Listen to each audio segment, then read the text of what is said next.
सबको बड़े आनंद के साथ लुटा रही थी। उत्सव में माताएं खूब लुटाती हैं, बिल्कुल बटुआ खोल देती हैं। उदारता होती है माताओं के पास, इनके अपने कोई खर्चे नहीं होते। मैं तो कहता हूं कि पति पत्नी को दे, हिसाब न मांगे। और माताएं भी अपने पति के द्वारा की गई कमाई का गलत दुरुपयोग न करें।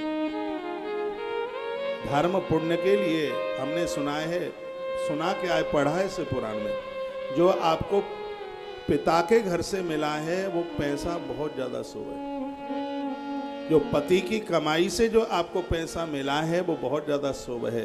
इसलिए वो धर्म कर्म में लगे, अच्छे काम में लगे, वो बढ़िया काम में लगे। दरवाजे से कभी किसी को खाली मत जाने दीजिए। दरवाजे पर देखिए कोई भूखा तो नहीं खड़ा है। आपको आपकी साड़ी के लिए पैसा मिला है, उसमें से थोड़ा सा बचा लीजिए। जरूरतमंद लोगों को, दीन दुखियारों को, गरीब लोगों के लिए आप कुछ करते रहो। माता कौशल्या यही करती थी। कोई राम ऐसे ही थोड़ी आ गए उसके यहाँ। ऐसा अद्भुत बेटा उसके पुण्यों का परिणाम था। दरवाजे पर भारी भीड़ लगी थी। माता कौशल्या की आंख में आंसू थे। मांगने वालों की भीड़, बांटने वाले तो बहुत हैं, लेने वाले भी तो होने चाहिए। भीड़ लगी थी। मां की आंख में आंसू आ गए कि प्रभु महादेव की मेरे ऊपर कितनी बड़ी कृपा है। आज मेरा जीवन सार्थक हो गया, मुझे कुछ अच्छा करने का सौभाग्य मिल रहा है, मौका मिल रहा है। इसी भीड़ में रावण और मेघनाद दोनों भेष छिपा करके आ गए। सुनिए, मैया जब उसे कमंडल देने लगी, कंबल देने लगी, तो भेष छिपा करके आए थे दोनों। एक यति का भेष बनाए हुए थे दोनों। तो दशानन ने कहा, माता ये नहीं हमें चाहिए, यदि तू दे सकती है तो एक बार अपने पुत्र का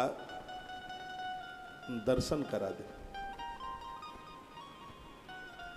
तुम थोड़ा थोड़ा ऐसे हो गए, थोड़ा पीछे दिख नहीं रहा है तुम्हारी पीठ से, थोड़ा थोड़ा हो जाओ, दो वहां से बैठ खिसक लो, थोड़ा थोड़ा खिसक।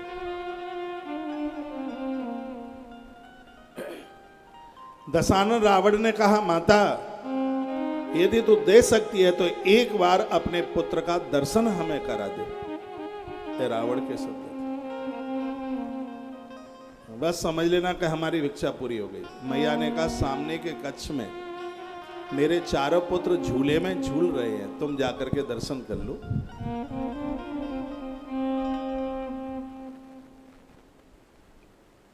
ये पानी वाले भाई साहब तुम बहुत डिस्टर्ब करते हो रोजाना। ना भी 1 घंटा भी नहीं हुआ पानी पिए। और थोड़ा इधर हो जाओ, और हो जाओ।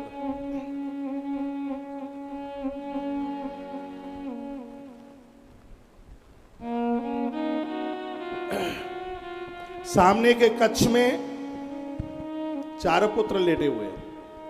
तो जैसे रावण और मेघनाद अंदर गए तो देहली से देखा कि एक झूले में राम और लक्ष्मण दोनों थे, एक में भद्र और शत्रु।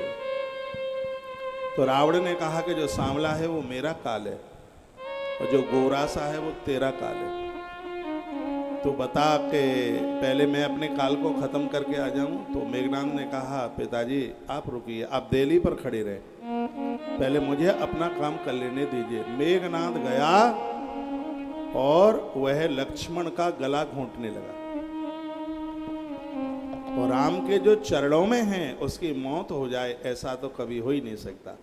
परमात्मा ने अपनी टांग से चरण के द्वारा पटका मेघनाद को और मुट्ठी में दबोच लिया जोर से।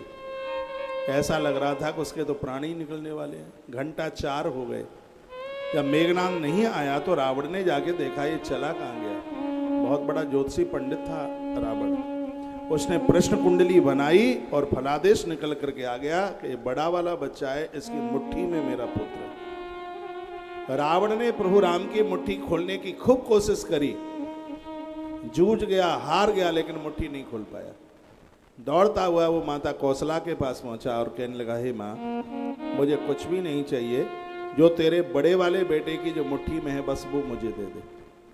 माता कौशल्या आई, उसने भी प्रभु राम की मुट्ठी खोली, लेकिन राम जी ने मुट्ठी खोली नहीं। महाराज दशरथ को मैया बुला के लाई, कहा हमारा तो धर्म बिगड़ जाएगा। एक साधु, एक ब्राह्मण मांगने को आया कि बेटे की मुट्ठी में है जो दे दो, और सो मैं नहीं दे पा रही हूँ, एक बार आप जाके देखो बच्चे की मुट्ठी खोलो, क्या बात है, बालक मुट्ठी नहीं खोलता। कभी कभी माताएं एक्स्ट्रा भी तो सोच लेती है ना, कोई मुट्ठी ना खोले तो लगता है कि दौड़े की बीमारी तो नहीं हो गई है, दौड़ा तो नहीं आ गया। तो मैया तो बड़ी परेशान हुई, वो महाराज दशरथ को बुला के लेके आई। महाराज दशरथ आए और वो प्रभु राम की मुट्ठी खोलने लगे, लेकिन भगवान मुट्ठी खोलते नहीं हैं। महाराज दशरथ ने कहा, पुत्र हम रघुवंशी लोग हैं, हमारे दरवाजे पर जो आता है खाली हाथ नहीं जाता। बेटा तुझे अपने पिता की सौगंध है, तेरी मुट्ठी में जो है वो इस ब्राह्मण को दे दे, अपनी मुट्ठी खोल दे। जैसे ही महाराज दशरथ ने सौगंध खिलाई, उसी समय प्रभु ने अपनी मुट्ठी खोली। मेघनाद और रावण दोनों के दोनों वहां से भागते हुए निकलते हुए गए। इस बात का समाधान लंका कांड में मिलता है। जब लक्ष्मण को शक्ति लगी, राम जी लखन को गोद में लेकर के रो रहे थे, तो वही बात प्रभु राम को याद आ गई और कहने लगे, जो जनते हूं मैं बंधु बिछोहू, यदि मुझे यह पता होता कि इस मेघनाद के द्वारा मेरे भाई को शक्ति लगेगी, तो मैं उस दिन पिता की सौगंध बिल्कुल भी नहीं मानता। इतनी सी कथा मैंने आपको इसलिए सुनाई है। राम के दर्शन की जरूरत रावण को है, तो भगवान के दर्शन की जरूरत हमें और आपको क्यों नहीं? राम को पढ़कर, राम को समझ करके जीवन मर्यादित होता है। उनके घर में कभी अमंगल नहीं होता, जिनके घर में व्यवहार में सब एक दूसरे से राम राम राम राम राम। हनुमान चालीसा पढ़ने से राम जी बहुत प्रसन्न होते हैं। और हनुमान चालीसा पढ़ने में देर कितनी लगती है? पूज्य स्वामी विवेकानंद जी महाराज कहते थे, छोटे बच्चे से लेकर के बूढ़े तक सबको हनुमान चालीसा कंठ ही नहीं, वो अपनी नित्य नियमित कार्य में हनुमान चालीसा को जोड़े, राम की कृपा हो जाएगी। राम कृपा नासहि सब रोगा। राम जिसके ऊपर कृपा कर दें, उसके जीवन में तो किसी भी प्रकार का रोग, बीमारी, कष्ट, परेशानी उसके जीवन में रह ही नहीं सकती। प्रभु राम हुए हैं। तो अवध में भगवान प्रभु श्री राम जी का प्राकट्य हुआ। सूर्य भगवान 1 महीने तक दर्शन में खड़े, 1 साल तक, 1 महीने तक दर्शन में वो खड़े रहे, लेकिन यह मर्म कोई समझ नहीं पाए।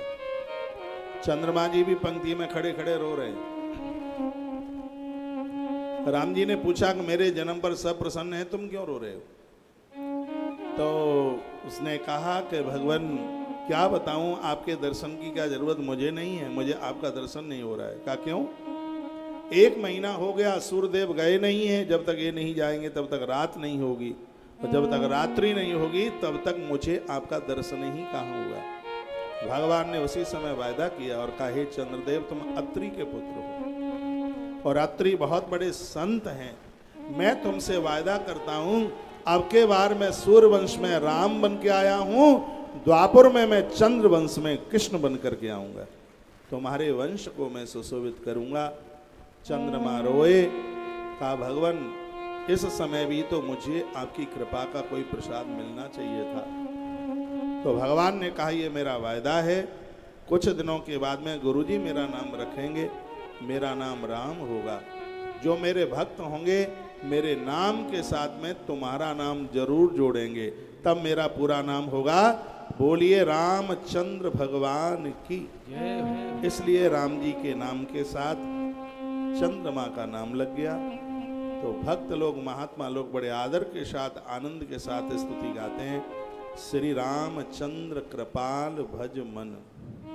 वो राम जी के नाम के साथ चंद्रमा का नाम जोड़ते हैं। अवध में बहुत आनंद होने लगा, यात्रा लंबी है।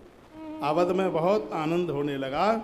गुरुदेव वशिष्ठ ने बहुत ब्राह्मणों को बुलाया। नीचे की चौपाई है कि गुरु वशिष्ठ कहीं गए हूँ हंकारा, गुरु वशिष्ठ गए हूँ तो जय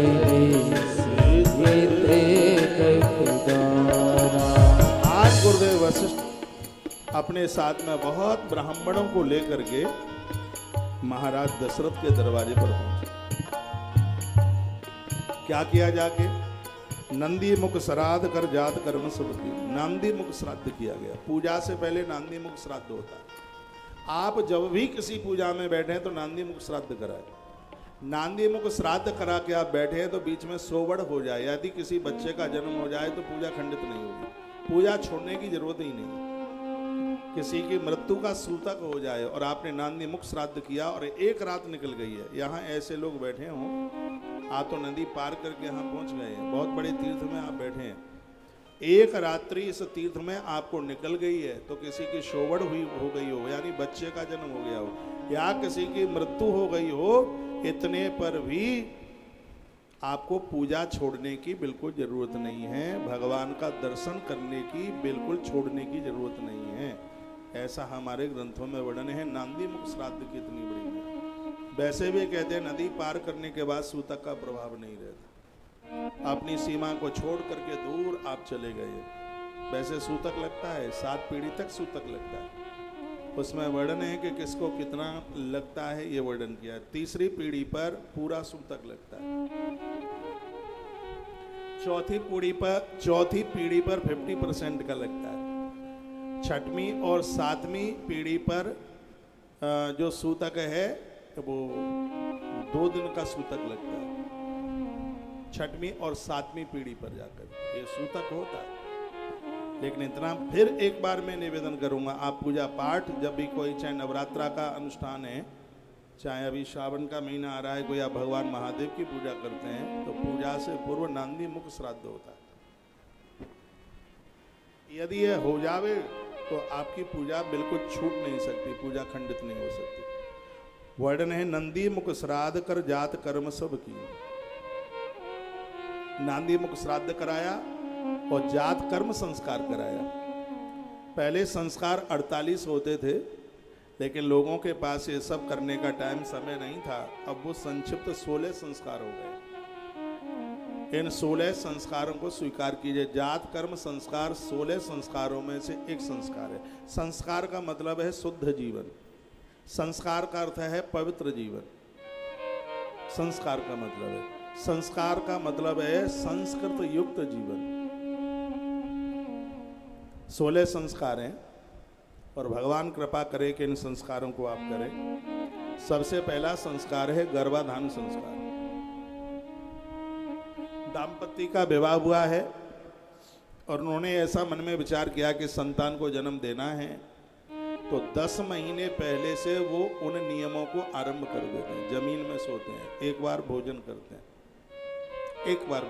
हैं, जमीन में सोएंगे, संयम के साथ रहेंगे, कुछ ऐसी चीजें लेंगे जो शरीर के लिए बड़ा पौष्टिक है। स्त्री कच्चे दूध में मिश्री डाल करके लेती है, पुरुष गौ माता के तपे हुए दूध में 1 चम्मच घी डाल करके लेता है, गौ माता का घृत।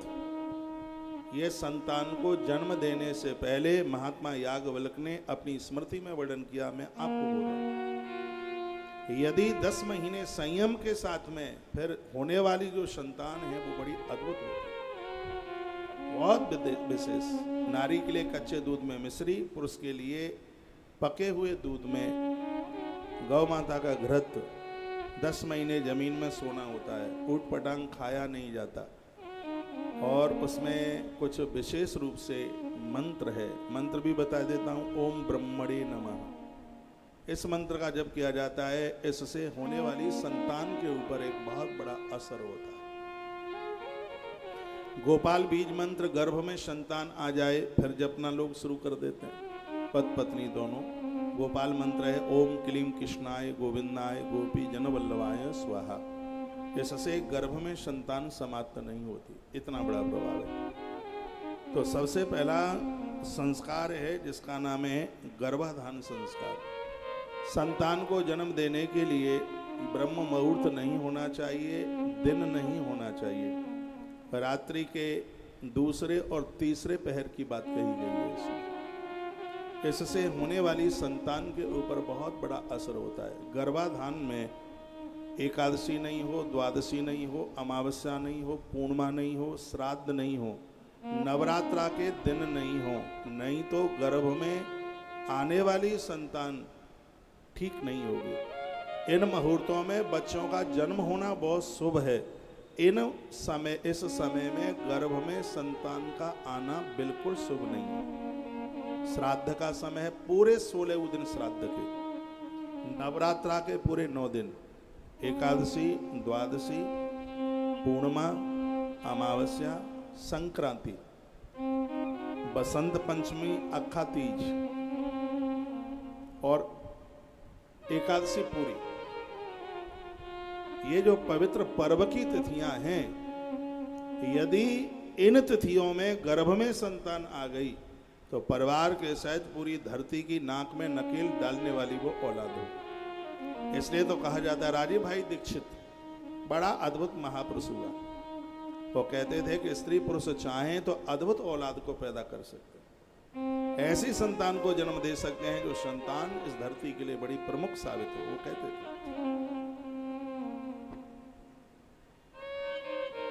पति और पत्नी का जो संबंध है वो वंश को एक औलाद देने के लिए, दोनों मिलकर भगवान का भजन करे, वो काम की खिलौना नहीं है वो।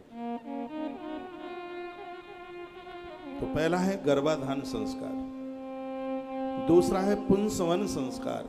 ये पुंसवन संस्कार गर्भ में संतान आ जाती है उसके चौथे महीने में किया जाता है। पति के द्वारा नारी की नाभि के ऊपर रोली और चंदन लगाया जाता है, इससे गर्भ में संतान समाप्त न होवे। पुंसवन संस्कार में एक वंश वृद्धि के लिए एक बेटा चल करके आ जाए, एक पुत्र की कामना के लिए पुंसवन संस्कार किया जाता है। ये चौथे महीने में होता है, क्योंकि चौथे महीने में ही लिंग निरूपण होता है, स्त्री और पुरुष के चिन्ह बनते हैं। हमारे ग्रंथों में वर्णन वो चौथा महीना होता है। इसलिए चतुर्थ महीने के आरंभ में एक संस्कार होता है, उसका नाम पुंसवन संस्कार। यदि ये संस्कार ठीक से हो जाए तो वंश वृद्धि के लिए पुत्र चल के ही आएगा, इसमें कोई संशय वाली बात नहीं। जिनको बेटी ही बेटी है, बेटा नहीं है, वो ठीक से सुनेंगे इस बात को। चौथे महीने के आरंभ के ही दिनों में आचार्य ब्राह्मण लोग जानते हैं, मंदिर के पुजारी लोग, बढ़िया ब्राह्मण है वो जानता है, और उसके द्वारा उसको बुलाइए, उससे पुंसवन संस्कार, उसमें पति और पत्नी दोनों पूजा में बैठते हैं। एक संकल्प किया जाता है, हे प्रभु हमारी वंश वृद्धि के लिए हमें एक पुत्र दे दो। बेटी हमें बुरी नहीं लगती है, कन्या हमारे जीवन में हो, लेकिन वंश वृद्धि के लिए हमें एक पुत्र दे दो। भगवान से प्रार्थना की जाती है, पुत्रम देहि गोविंदम, हे भगवान, हे गोविंद, हे गोपाल, हम आपसे एक पुत्र की कामना करते हैं। इसमें भगवान श्री कृष्ण की पूजा होती है। ये जो पुंसवन जो संस्कार है, इसमें भगवान गोविंद की पूजा होती है। आचार्यों को यह पता होता है, और चौथे महीने के आरंभ में ही ये पूजा होती है। ये 16 संस्कारों में मैं कुछ संक्षिप्त बात आपको कर रहा हूँ, सब बातें आपके काम की होंगी।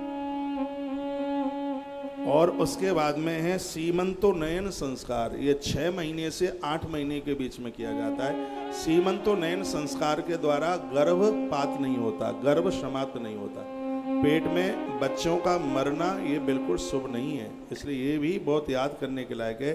6वां महीना आरंभ हो जाता है, गर्भ समाप्त हो जाता है 6 से 8 के महीने में, और उस समय पूरे प्राण आ जाते हैं बच्चे के अंदर। ये जघन्य अपराध हो जाता है, इतना बड़ा अपराध हो जाता है। 6 से 8 के महीने में यदि बच्चा पेट में खत्म होता है, जानबूझ करके खत्म किया गया, तो कहा ऐसे स्त्री पुरुष हवन यज्ञ में बैठने के अधिकारी नहीं होते, उनके द्वारा श्राद्ध नहीं लगता पितरों को। इतना बड़ा अपराध हो जाता है। गर्भ में संतान समाप्त न हो उसके लिए ये सीमंतोन्नयन संस्कार किया जाता है। रामायण की चौपाइयाँ तो आप सब जानते हैं, ये पढ़ ही लेते हैं, लेकिन इस कथा के माध्यम से एक बहुत जरूरी बात है, वो मैं आपको निवेदन कर रहा हूँ। सीमंतोन्नयन संस्कार भी बच्चे के जन्म से पहले ही होता है। इससे गर्भ में बच्चे की सुरक्षा होती है, रक्षा होती है। उसके तत्पश्चात बच्चे के जन्म के बाद में एक संस्कार होता है जिसको कहते हैं जात कर्म संस्कार। ब्राह्मण कराते हैं, उस बच्चे के कान में उसके बाप दादाओं का नाम बोला जाता है, पूर्वजों का 7 पीढ़ियों तक के नाम बोले जाते हैं, उन्हें उनकी जाति के बारे में बताया जाता है। ये संस्कार नहीं रहे इसलिए तो लोग भटक गए, अपने अपने रास्ते से भटक गए। जाति कर्म संस्कार एक विशेष संस्कारों में से, प्रभु राम जी का जात कर्म संस्कार कराया गया। अभी मैंने एक दुआ बोला है ना आपको, नंदी मुख श्राद्ध कर जात कर्म सब की। उस जाति का असर उस बच्चे के ऊपर। आपको पता हो, यदि अपनी जाति में गोत्रों का ध्यान रखते हुए बच्चों का विवाह किया जाता है तो उस पति पत्नी के माध्यम से जन्म लेने वाली संतान के द्वारा 21 पीढ़ियों का तारण हो जाता है। ये तो हमारे ही ग्रंथ में लिखा है, हमारे ही पुराणों में लिखा है। लेकिन आज की स्थितियां बहुत गंभीर हो गई। कोरोना आया चला गया, ये कोई एक बहुत बड़ी समस्या नहीं रही। और देश में आर्थिक समस्या भी एक बहुत बड़ी समस्या नहीं है।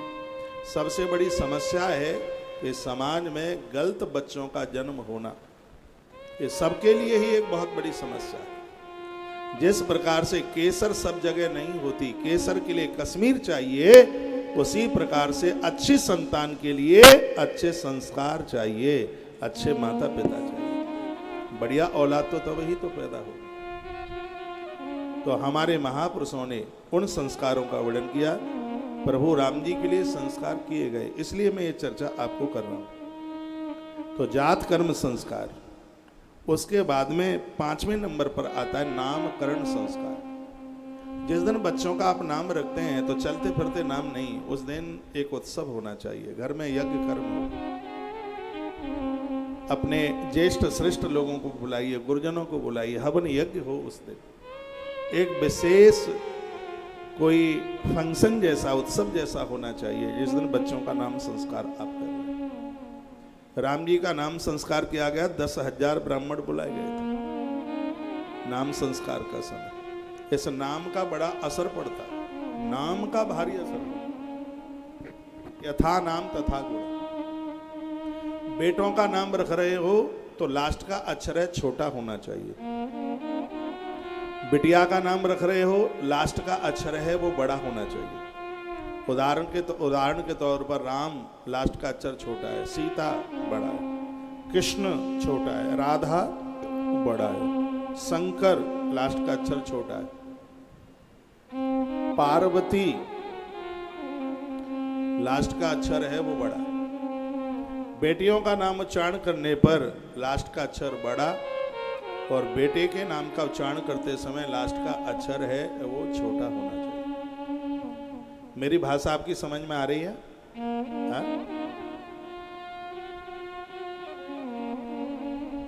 मन मुताबिक नहीं, शास्त्रोक्त भाषा में, शास्त्रोक्त विधि के साथ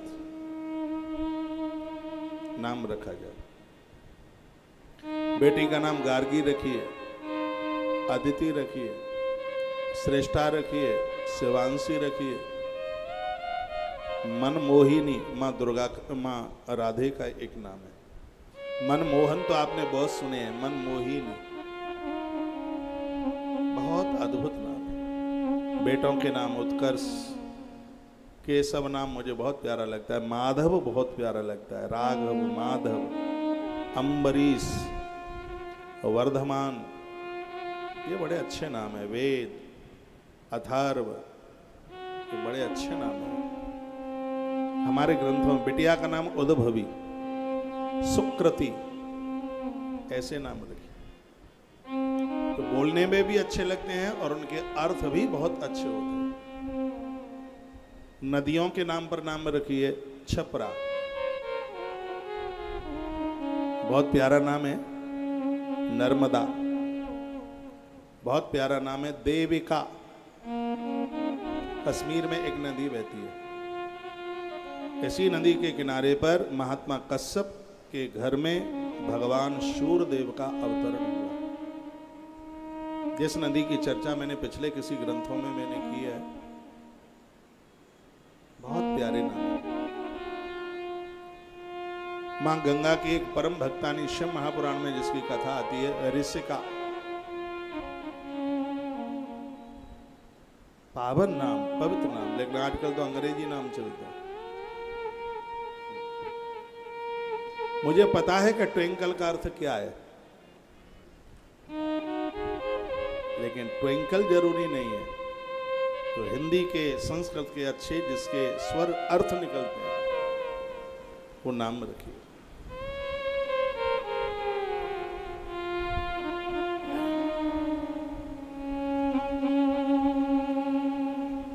किसी ने अपने बेटे का नाम फॉर्चून रखा। फॉर्चून, फॉर्चून का अर्थ होता है भाग्य। बेटे का नाम आप फॉर्चून रखोगे तो वो अच्छा कहाँ लगेगा, बेटे का नाम भाग्य रखोगे तो वो अच्छा लगेगा।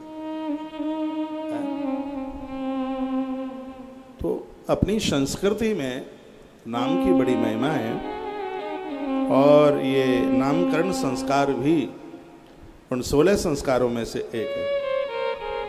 उसके बाद में निष्क्रमण संस्कार लिखने लायक है। इसमें बच्चे को पहली बार सूर्य भगवान का दर्शन कराया जाता है। इससे जिंदगी में उसकी आंखें कभी खराब नहीं होती, उसकी बुद्धि की क्षमता बढ़ती है, सोचने की ताकत बढ़ती है। सूर्य भगवान को पहली बार बच्चे को दर्शन कराया जाता है और इसको निष्क्रमण संस्कार कहते हैं। आज ये सब हो नहीं रहा है, इसलिए बड़ी दिक्कत है, बड़ी परेशानी है। आप पूछो अपने आप को, क्या आपने अपने बच्चों को पहली बार सूर्य देवता का दर्शन कराया? नहीं कराया। माता अंजनी ने कराया था अपने पुत्र हनुमान को। तो हनुमान जैसा कौन होगा? कौन होगा बजरंगी जैसा?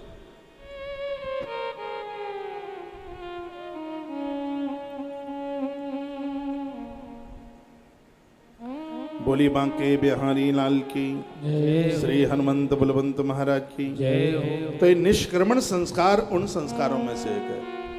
छठवें सातवें महीने में, बच्चे के जन्म के छठवें सातवें महीने में एक संस्कार होता है, उसका नाम है अन्नप्राशन संस्कार। इसमें बच्चे को खीर चटाई जाती है, थोड़ा सा उसमें शहद डाला जाता है। इसकी चर्चा भी मैंने कल परसों भी की है। इसके द्वारा बच्चा कभी भी तामसी प्रवृत्ति वाला नहीं होगा, गलत खान पान उसका नहीं होगा। और मैं निवेदन करूंगा, जो आजकल बहनें बच्चों को जन्म लेते ही उन्हें चाय और बिस्किट खिलाना शुरू कर देती हैं, तमाम तरह की बीमारियां फैल जाती हैं। ये बिल्कुल नहीं होना चाहिए। पहले माँ की छाती का दूध बच्चे को मिले। जितने भी दुग्ध बनाए गए हैं, माँ के दूध के बराबर कोई दूध नहीं है। विज्ञान भी कहता है इस बात के लिए कि बच्चा जन्म लेता है तो उसके पेट में एक ऐसा मल बनता है, वो माँ के दूध के अलावा पेट में से निकल ही नहीं सकता बाहर। उसके लिए माँ के दूध की आवश्यकता है। ये बाजार का जो पाउडर वाला दूध है, ये पॉइजन से कम नहीं है, जहर से कम नहीं है। बच्चों को मत दीजिए, ऐसे बच्चों की बीमारियों का खतरा बढ़ता है। माँ का दूध, फिर उसके बाद गौ माता का दूध है। अन्नप्राशन संस्कार एक विधि के साथ बच्चों का कराया। ये छठवें महीने में, सातवें महीने में अन्नप्राशन संस्कार होता है। 6 महीने से पहले बच्चों को अन्न देना ही नहीं है, बिल्कुल नहीं देना। चाय तो बिल्कुल पॉइजन का, विष का काम करती है, जहर का काम करती है। अन्नप्राशन संस्कार। उसके बाद में है चूड़ाकरण संस्कार, जिसमें बाल उतारे जाते हैं, फिर नवीन बाल निकल करके आते हैं। उसके बाद फिर बच्चे थोड़ा बड़ा हो जाता है। उसके बाद में विद्यारंभ संस्कार। जिस समय वो पढ़ने को जाता है, बच्चे के कान में गणेश का मंत्र दिया जाता है, ओम गम गणपतये नमः। उसकी किताब कॉपी के ऊपर पहले तो पट्टी चलती थी, उसके ऊपर स्वस्ति बनाई जाती।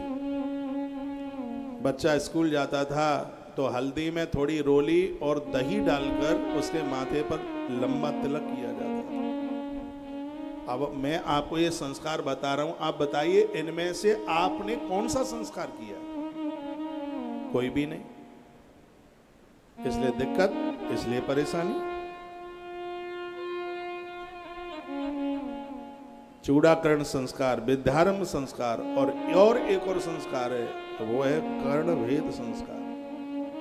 बच्चों के कान, बेटियों की तो नाक भी छेदी जाती है, कान का जो छेदे जाते हैं, इसका पूरा प्रभाव आज्ञा चक्र के ऊपर। कर्ण छेदन करने के बाद में बहन भाई जो जन्म लेते हैं उनकी मृत्यु नहीं होती। कर्ण छेदन की इतनी बड़ी महिमा है।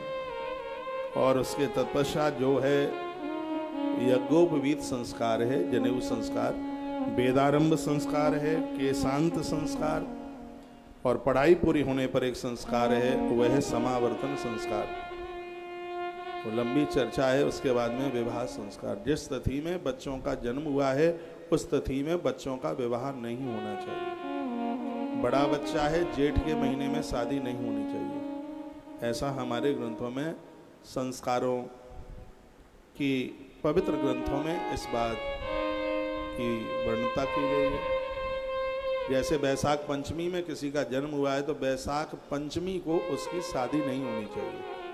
कोई भी मान लिया कोई भी महीना है, जिस तिथि में जन्म है उस तिथि में फेरे नहीं पड़ने चाहिए। ये संस्कारों की बात कही गई। 16 माह तो संस्कार उसकी तो अभी कहने को चर्चा ही नहीं है, जरूरत नहीं है। 16 माह संस्कार आप सब जानते हैं। वो तो ऐसा संस्कार है जिसमें लोग कहते हैं कि अब ज्यादा देर तक घर में मत रखो, नहीं सड़ियान आएगी, अब तो जल्दी लेकर के चलो। तो भगवान प्रभु श्री राम जी का अद्भुत ये संस्कार वर्णन किया गया। कहा गया कि नंदी मुख सराद कर जात कर्म सब कीन, हाटक धेनु वसन मनी नप विप्रन कहीं दी। जात कर्म संस्कार हुआ। महाराज दशरथ ने बहुत बांटा, बहुत हर्षित थे। एक बड़ी सुंदर चौपाई गोस्वामी जी ने डाली है, दोहा नंबर 194 के ऊपर है कि महाराज ने इतना लुटाया, जिसने पाया उसने अपने पास नहीं रखा, उसने वापस लौटा दिया। मिली हुई चीज तो वापस की नहीं जाती, तो फिर वापस क्यों कर दी। बड़ी सुंदर चौपाई। सर्वस दान दीने सबका हो, जी पावारा नहीं हो। सर्वस दान दीने सबका हो, जी पावारा सर्वस दान दीने सबका हो, सर्वस दान दीने सबका हो, जेहि पावारा नहीं हो, जेहि पावारा नहीं हो। सर्वस दान दीन सबका हो, जी पावारा नहीं हो, जी पावारा नहीं हो। महाराज दशरथ ने अपना सर्वस्व दान में दे दिया।